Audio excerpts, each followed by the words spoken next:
Quando estamos no topo, a única certeza que temos é que a partir dali todos os caminhos são ladeiras. A maestrina Lydia Tarr, protagonista do filme que leva seu sobrenome, sentiu isso na pele. Lydia é levada do auge da carreira à beira da insanidade por uma série de desventuras, muitas delas causadas por sua soberba e até por alguns dos seus méritos. Do you ever find yourself overwhelmed by emotion? Yes. Yes, that does happen. Tar é um filme que fala sobre poder, fama e até da transcendência através da arte. Mas, como seu horizonte de consciência se restringe ao que é humano, não há redenção, não há esperança e, diferentemente de um mundo com Deus, não há nada além do topo.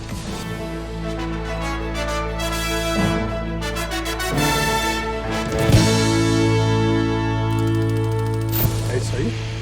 É mais ou menos isso aí, né? Meio que essa eu acho que foi uma das descrições mais exatas do Exatamente. filme. E tem spoilers. Se você liga para spoiler, tem spoiler. Eu esqueci de escrever no teleprompter. Isso. Mas Bom, o filme retrata a história da maestrina, né? Então a primeira coisa, a gente acha que vai ser um filme sobre música, que vai ser meio o Whiplash Exato. da bateria para música música erudita. clássica. Mas não é muito, né? Não é. Na verdade, é um monte de drama pessoal. É menos sobre a arte, é mais sobre o artista do que sobre a arte. E mais importante, é sobre como o artista, que valoriza a beleza genuinamente, porque ela é uma pessoa que valoriza a arte, ela coloca acima de tudo, né? Até da família lá dela e tal. Não é só história sobre um artista, é sobre como o artista lida com o mundo moderno, com o nosso mundo atual. Né? E aí, voltando ao que você estava falando, né? Que a mulher, ela é moderninha. Moderninha, total. É simples. Não, moderna. mas eu acho que é uma relação, é isso que eu ia falar. Eu enxergo isso como verdadeiro no mundo de hoje. Uhum. O maestro, ele tem que ter uma coisa de liderança muito forte, de ser uma... Aliás, eles são famosos por ser assim. Não que mulher não pode ser líder, mas é um arquétipo muito masculino. Sim, tanto é que quando ela vai, elas têm um problema lá, né? Elas têm uma filhinha adotada, né? Essa moça e a companheira dela, né? A maestrina, a companheira, e a menina tá sofrendo bullying, né? E ela tá lá sofrendo bullying e tal, não sei o que, ela chega machucada em casa, e mal-humorada, triste, não fala o que aconteceu. Daí a maestrina, ela chega, consegue a confiança da criança e tal, não sei o que, e fala, e aí, menina? E até bonita, né? Elas cantando no carro, tá? Sim, legalzinho, sim. Coisa é quase um negócio de mãe e filho mesmo. Né? E aí ela chega e fala, tá bom, ó, você se divertiu, mas o que tá acontecendo que você tá triste? Né? Ela fala, não, tem a menina, tá me batendo e tal. Aí quando ela fala, quem é que é? Ela fala, é aquela ali. A menina entra pra escola, quando ela chega lá pra dar uma prensa na criança, não façam isso, não deem prensas em crianças dos outros. Fala com os pais, sei lá. Pelo amor de Deus. Ela chega pra dar uma prensa na criança, ela fala, eu sou o pai da fulana. Né? Então ela se coloca num papel masculino mesmo. Né? É engraçado que esse filme poderia ser feito... O papel dela, se fosse um homem fazendo, não ia mudar absolutamente nada. Ia ser a mesma coisa. Não tem nenhum elemento ali que faz diferença ela ser uma mulher, exceto a atuação que foi boa, eu acho, da Kate Blanchett. Agora, apesar disso, apesar dela ter... Porque a gente pensa, já pagou pedágio, né? Porque tem que ter sempre essa temática em todos os filmes, senão Hollywood não aceita. É meio que um retrato, né? Ele não dá um juízo de valor, ao contrário, em alguns momentos ela até critica a cultura do cancelamento, critica... na primeira entrevista, abre o filme com uma entrevista da Tarr, no auge da carreira. É a super mulher, super homem, super mulher, né? Não sei, nesse caso. Ela ganhou Oscar, ganhou Emmy, ganhou, né? Sei lá, fala um monte de premiação que só ela e mais 3 pessoas ganharam. Ela é a primeira mulher a fazer não sei o que lá. E quando o cara pergunta pra ela, pô, o que você acha de chamarem mesmo as mulheres de maestro? Porque em inglês eu acho que é a mesma palavra pra homem e mulher. Né? Eles não... Em inglês também tem um negócio, que é a língua de bárbaro. Os caras não têm... As coisas não têm gênero, é tudo meio neutro. Os substantivos que não são próprios... que a gente tem a cadeira, o banco, o sol, a lua. Eles têm o the, né?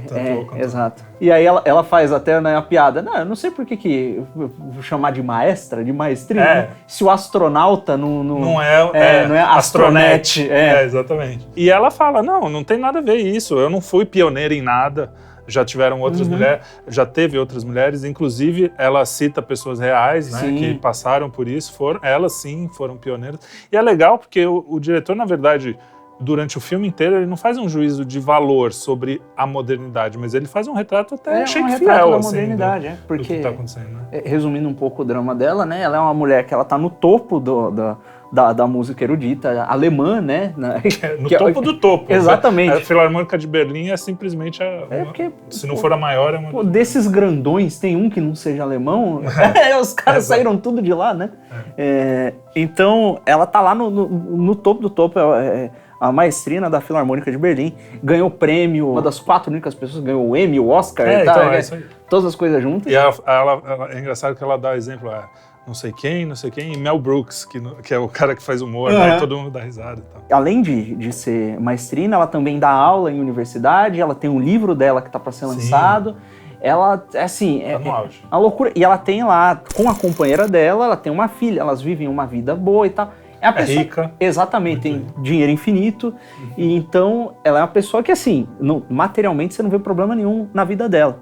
E aí os problemas começam a aparecer por consequência, dos vícios dela, que é uma coisa que a gente vai entrar. Exatamente, por conta da situação da modernidade que amplifica o efeito desses vícios, né? Que não tem perdão, né? O homem moderno não perdoa, o cancelador não perdoa, não tem redenção, não tem perdão. Exatamente. Até na igreja, se o cara é excomungado, não é permanente, né? Exato, o cara pode se arrepender. É só reconhecer o erro que tá de boa, né? E mesmo o excomungado pode continuar indo na missa, só não comunga, né? Exato. O que começa a acontecer? Tem um grupo de pessoas que persegue essa mulher, né? Um grupo de pessoas que o filme ele dá a entender que são ligados a uma menina, que era meio que uma menina prodígio, que tinha umas complicações mentais, né? Então ela tinha um comportamento meio errático, era meio perigosa e tal. Não se sabe se ela teve um caso com a maestrina ou não. Exatamente. Fica meio no ar. Aparentemente teve, pelo menos, ainda que platônico, alguma coisa aconteceu. Parecia que ela tinha interesse nela. E essa menina, ela era meio instável, e ela fez meio que a caveira dela. Ela, quando pediam referência pra ela falava, mano, essa menina é perigosa, não aceite ela não. Quem fazia a caveira era a maestrina, né? Isso, fazer a caveira da menina. Da menina, exato. Porque ela era meio psycho mesmo, né? Ela era louca mesmo. Exatamente. De certa forma, ela era problemática. E aí, tem umas pessoas que parecem ser ligadas a essa menina que ficam perseguindo essa mulher. Então ela tá dormindo, o nego tá filmando e mandando, né? Então, esses caras são pra todo lado. E ela tem uma assistente pessoal, que também quer ser uma maestrina, e essa assistente pessoal dela também era amiga dessa menina, né? E ela sente muito pela situação, ela fica triste, só que ela continua lá porque ela quer um dia ser chamada para trabalhar com ela na parte musical mesmo, propriamente dita, ao invés de ficar só no administrativo, né? E aí o que começa a acontecer aqui? Tem uma cena muito boa do filme, inclusive, em que ela tá dando aula, e aí chega um menino, que ele fala que, ela fala do bar e tal, e ele fala... Ele começa ele tá regendo uma música muito ruim, moderna, dessas modernices, assim. E ela fala, mas por que você gosta disso? É tão, né? Ela fala de um jeito até delicado, assim, não tem muita profundidade essa música, esse cara é moderninho e tal. Aí o menino começa a reclamar, e aí, numa das respostas, ela fala assim, mas você já ouviu Bach? Você já regeu Bach? E o menino fala, não... Aí, pode continuar. Eu vou deixar o melhor pra você. Não, obrigado. Eu falo, não gosto de bar. Aí ela fala, mas por que não gosta de bar? Então, eu como um bipoc, trans, não sei o quê, negro, não sei o que lá, eu não posso gostar desse cara que é um homem branco, cisgênero, misógino. E que teve 9 filhos. Eu falo, mas por que misógino? Não, ele teve... Não, é que ele fala 20, não é um negócio assim? Lá, mas o Bá teve mesmo um monte de... ele teve 20 filhos, que misógino? Aí ela fala, mas... O que tem a ver a cama marital dele com a música? Com Lá bemol, E aí o moleque, ele fica estarrecido, fala, como é que pode esse negócio? E ela fala, olha, quando você for apresentar a sua música, quando você for reger para ter o seu trabalho aprovado na universidade, as pessoas que vão te julgar baseado na sua música e não em quem você é. E esse é o mesmo tipo de julgamento que eu espero que você dê também Só que ela não é tão fofa que nem você, exatamente. Né? Ela dá um esporro. Ela dá um esporro no moleque. E aí... Não, e ela fala... Mas nada assim também, fora do... O cara fala, não, eu sou até fã desse sujeito aqui, eu nem lembro quem era. Ela fala, então, esse cara foi e manda uma bizarrice. Foi nazista também, foi uma bizarrice assim, antissemita, e o cara fica meio... Pois é. E aí o cara sai doido, né? E alguém, depois, obviamente, filma isso, corta, descontextualiza pra tentar cancelar a mulher no Twitter. E é o Twitter Exatamente. mesmo. Né? O filme, inclusive, ele faz as referências às coisas reais, né? Ela tem uma página na Wikipédia que a menina tenta vandalizar como vingança contra ela. Rola um cancelamento do Twitter. Você vê ela sendo genuína, ela defendendo a arte acima dessas coisas ideológicas. Inclusive, ela chama o moleque, ela chama esse moleque que tá todo na loucura woke e outras pessoas que são mais preconceituosas, não sei o quê, ela chama essas pessoas de robôs. É como se não fosse humano. Isso aí é um bot, né? E ela entra nessa, né? E aí, ela, por defender a arte, ela depois sofre uma punição. Depois ela tá num diálogo com aquele professor dela, né? E tá acontecendo ali um conflito dentro uma politicagem dentro da Filarmônica, né? E aí ela precisa substituir. Tem um sujeito que tá lá justamente por causa da politicagem. O filme tá há 40 anos lá, Isso, mora lá. Exatamente. Ela só conseguiu o cargo como maestrina porque ela manteve, inclusive, o cara lá era como... uma obrigação. E aí ela falou, chegou a hora de fazer esse cara rodar. E chega um momento ali que ela olha e fala, cara, tem que tirar esse cara. Tá na hora, eu conversei com as pessoas certas, tal, né? Vou mandar o cara embora. E ela quer colocar a menina que é assistente dela no lugar. Que é uma menina que aparentemente é talentosa, é dedicada e tal, tem a visão que parece com a dela em relação à música. E quando ela vai colocar outra pessoa, um velhão lá, que aparentemente foi professor dela, fala, olha, é por causa da menina? Aí ela fala, não. Ele fala, toma cuidado, porque isso aí vai levantar rumores de conduta... Que você porque, também só para contextualizar, nesse momento do filme ela já tá meio cancelada e as pessoas estão começando a falar que o suicídio da menina tem a ver com ela e depois começam a falar que ela aliciava todas as pessoas, coisa que a gente até hoje não sabe se é verdade ou não, porque o filme não deixa claro. Mas essa conversa tem a ver com o fato de ela já estar com uma fama, vamos dizer, de aliciadora. E aí, ela tá no meio daquele negócio ali e ela dá a entender pra menina que ela teria chance de entrar no lugar, né? E ela realmente queria que fosse a menina? Parece que ela queria mesmo. E aí, quando ele fala isso, ela decide pôr um outro maluco lá, ao invés da menina. Com medo da repercussão. Com medo da repercussão. E o que acontece? Essa concessão política faz com que ela desencadeia toda uma série de eventos, porque a menina fica brava e começa com um revanchismo contra ela. Se junta com aquelas pessoas que já estavam a perseguindo antes, desde o começo do filme, que o filme abre com a pessoa monitorando ela, né? Inclusive, essa ser a primeira cena do filme é muito simbólico, né? Que é uma pessoa que ela para além de ser talentosa, ela é famosa. E ela sendo famosa, ela tá sobre uma mira. E essa mira não é a mira de uma arma, é a mira da câmera de um celular. É a primeira coisa que aparece no filme. E aí essas pessoas se juntam com essa menina e eles começam a espalhar um monte de boato e aí começa a bola de neve. Nunca conseguem provar nada, né? Tanto que ela não é punida criminalmente, só que ela é destruída. A tal ponto que todos os ensaios para tocar a quinta sinfonia lá do Mahler, do Mahler, que ela fez durante o ano inteiro, o trabalho da vida dela, né, é jogado no lixo. Né? E quando chega no dia da apresentação, tiram ela e põem o maestro assistente que ela tinha acabado de chamar. E esse filme também fala muito do velho com o novo, né? Porque ela quer lançar em vinil as coisas e os caras, não, vamos lançar só streaming. E tem muitas dessas... E esse velhinho que é o professor dela, também falando dessas coisas modernas. A menina que entra na Filarmônica, que é uma violoncelista nova, também, quando elas vão jantar ou almoçar juntas, tem uma coisa de gerações, né? Tem esse conflito. Tem um conflito geracional. Está por baixo do filme o tempo todo. Ela falando sobre como ela gostaria de... Que loucura. Sobre como ela tá... Não, nós estamos sentados aqui no restaurante que o Beethoven, né? Ele comeu aqui, não sei o quê. E aí a menina fala, meu ídolo... Ela fala um sujeito do ativismo político, né? É uma loucura, né? E ela tem esse conflito da geração nova politizada e dessa geração mais antiga, não que essa mulher seja uma conservadora, ela não, tá longe, né, disso. Uma coisa que eu queria apontar aqui é que a mulher do Gustav Mahler, que é o... Porque tudo também gira em torno dessa sinfonia que ela vai reger, que ela fez todas as sinfonias de Mahler e deixou a quinta por último, que é maravilhosa. Aliás, uma das músicas mais bonitas do mundo, da história, que eu provavelmente vou querer que toque no meu funeral. Se bem que não, é muito triste, o pessoal vai ficar chateado. Mas ela nem é tão triste, é uma música que não dá para descrever muito. É a quinta do Mahler, o Adagietto.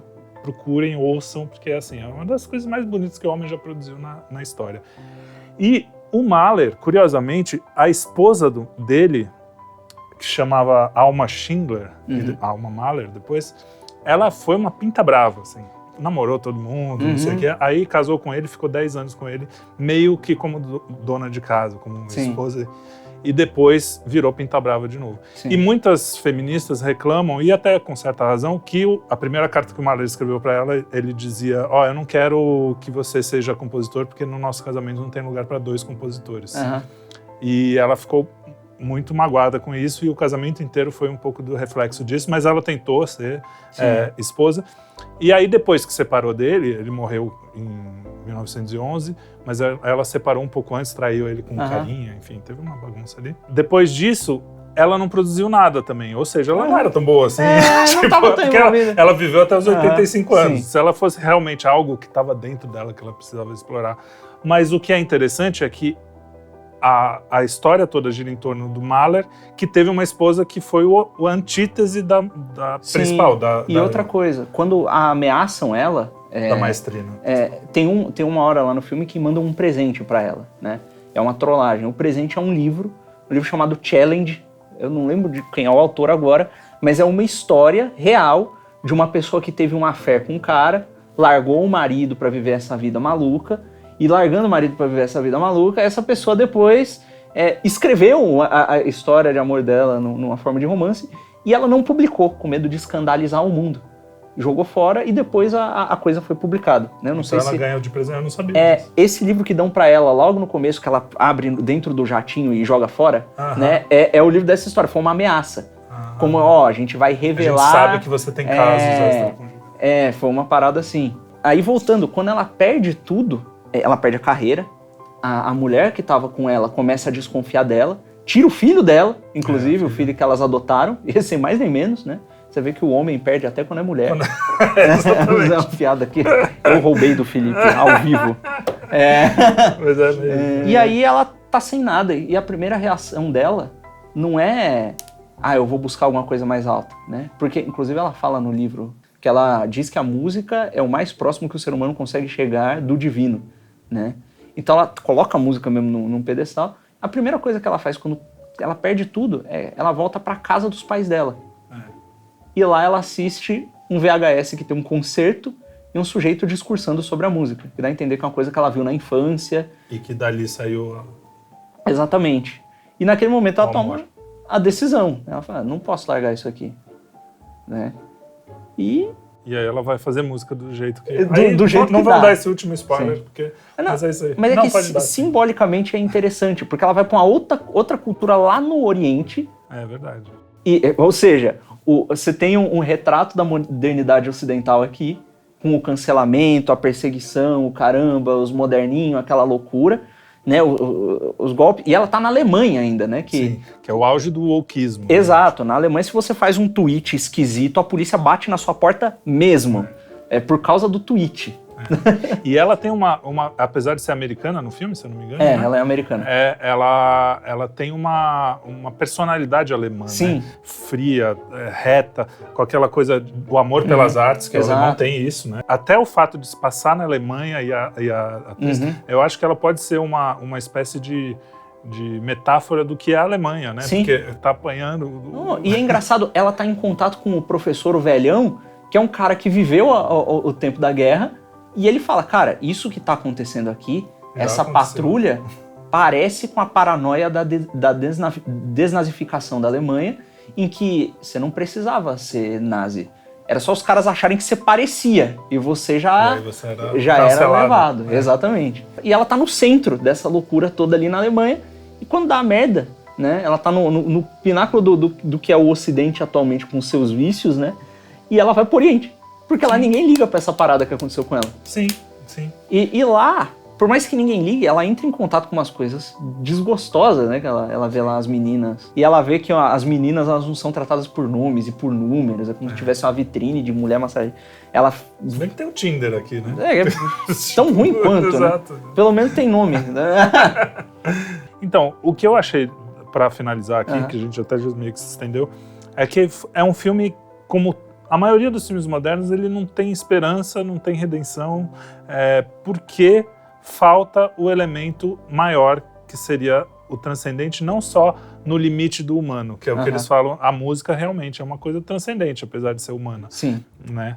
Mas se você para no humano, você sempre chega no topo. Sim. E quando você olha para cima, você pode subir mais ainda. Exatamente. Para além do que é humano. Que é... E aí ela... poderia ter até uma redenção ali, mesmo naquele lugar. Mesmo que acontecesse exatamente a mesma situação, coisa. sim, ela não seria... Porque é um sentimento ruim no final do filme. Sim, sim. Você vê que fica tudo meio triste, né?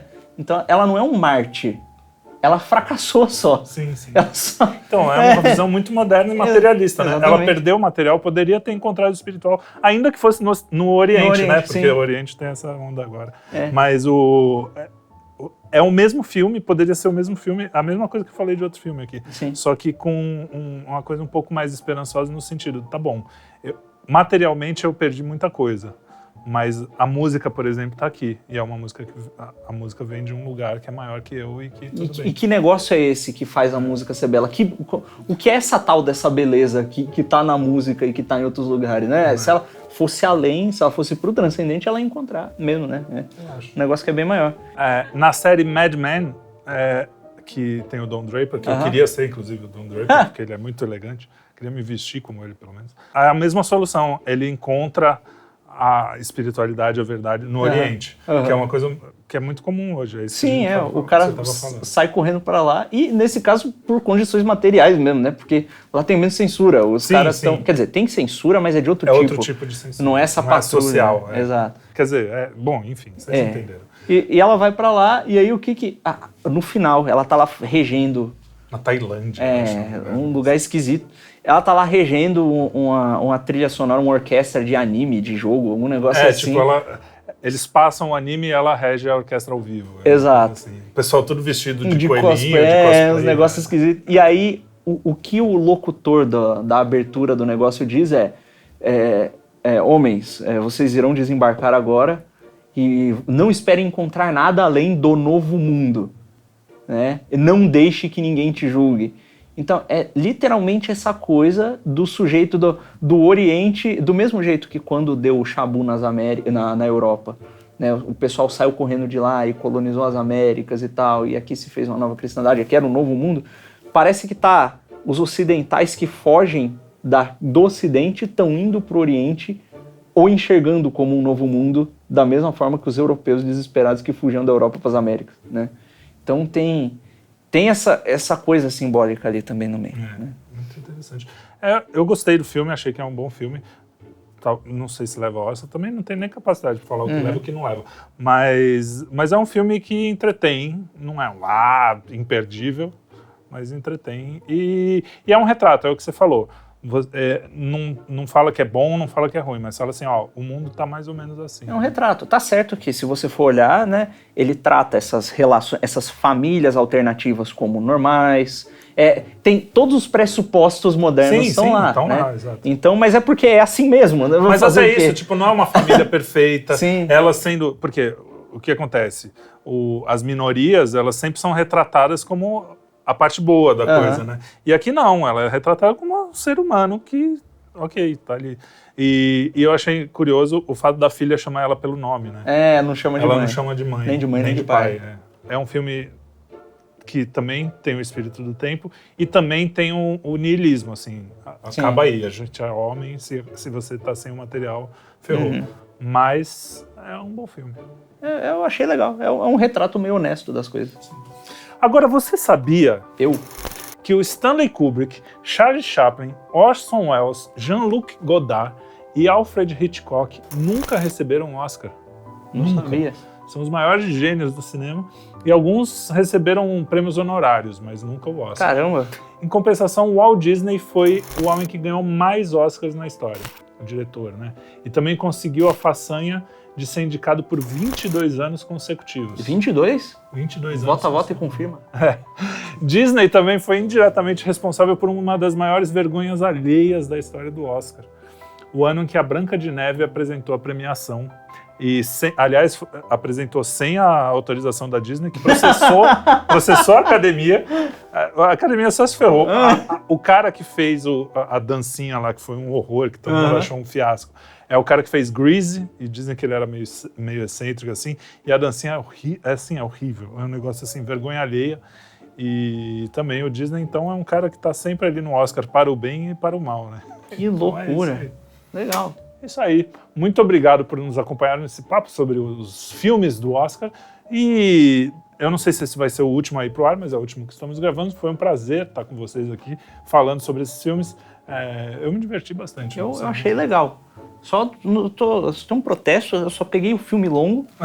O Avatar eu achei que ia ser metade do Tar, por ser só metade do nome. Mas tem 2 horas e 40 de filme.